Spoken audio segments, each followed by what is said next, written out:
So, early modern Spain, as we kind of understand it, begins with the marriage between the royal houses of Aragon and Castile, the royal couple, Isabella and Ferdinand, in the house of Trastamara, and this creates a unified kingdom of Spain that is able to go out and take the fight to the Muslims, but also go out and loot the Americas as well.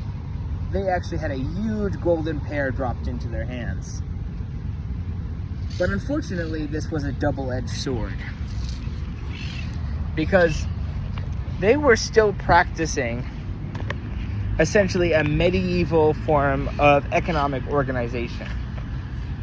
Wealth in early modern Spain was kind of measured in gold and in land, rather than in economic production, as would be developing contemporaneously in Northern Europe, in the Baltic, in the Rhineland,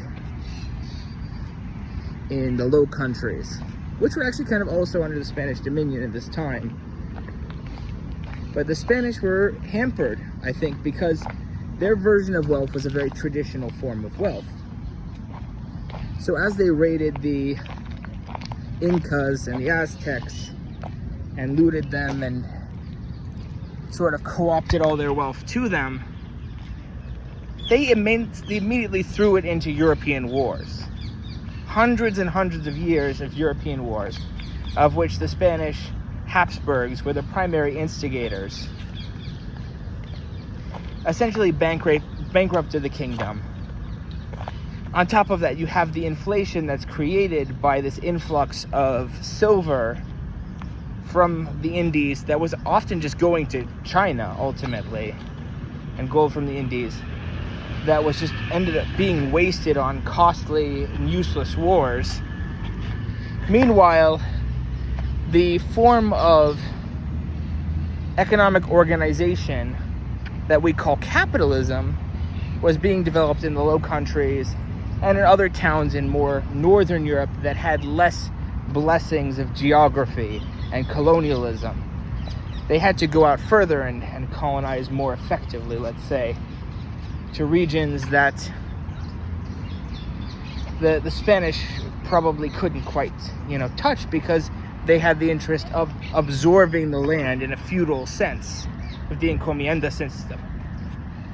The Dutch, on the other hand, were more interested in developing trade routes rather than simply exploiting the local production under a feudal system.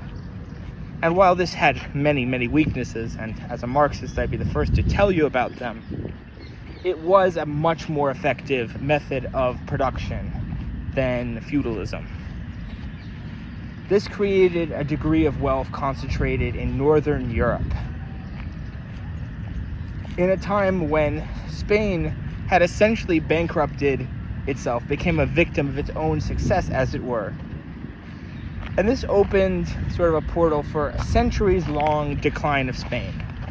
Now, this is not a catastrophic decline. Spain, for centuries and centuries, it's holding its own, but it's no longer dictating affairs to the other European powers as it had in the 16th and 17th century. Now they're just playing catch-up, trying to hold on to their colonies, as the British and the French and the Dutch are playing the big power games in, the Atlantic. And this proved to be, in the long term, a huge and insurmountable obstacle for the Spanish monarchy, even after they underwent the Bourbon reforms in the 18th century to sort of keep up with what the rest of Europe was doing. And the death knell, I guess, for this system, for this old medieval system that had kind of existed, for 1,000 years in Iberia, was Napoleon, as many things were.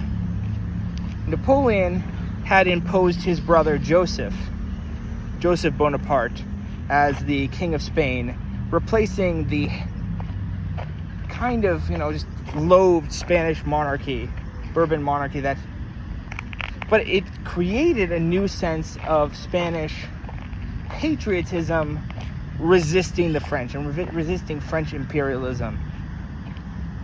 And also, in the meantime, during the Napoleonic Wars, that means Spain is not exerting as much control on its colonies. So they're losing their colonies.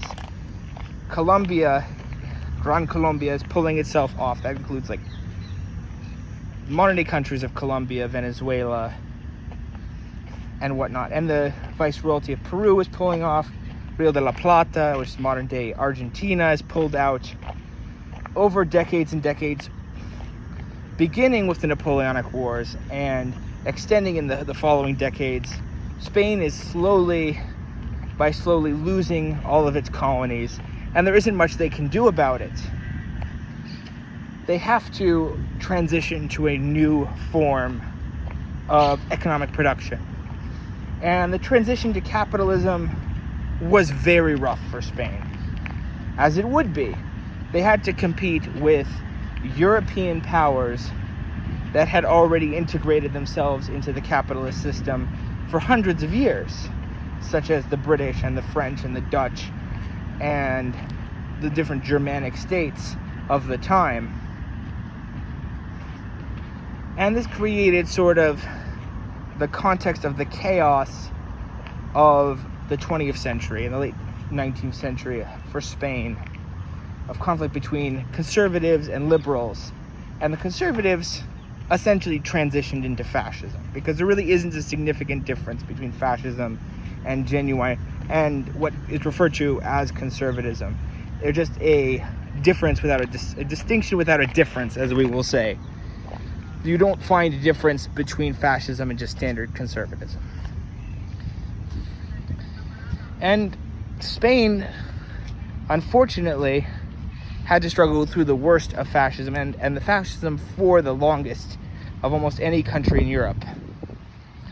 All the while, they had significant left-wing movements, both left-wing independence movements in Catalonia and the Basque Country, but also economic and social left-wing movements, feminist movements, socialist movements, communist movements, anarchist movements throughout the Spanish Civil War. And unfortunately, the left at that time, they really hated to play together.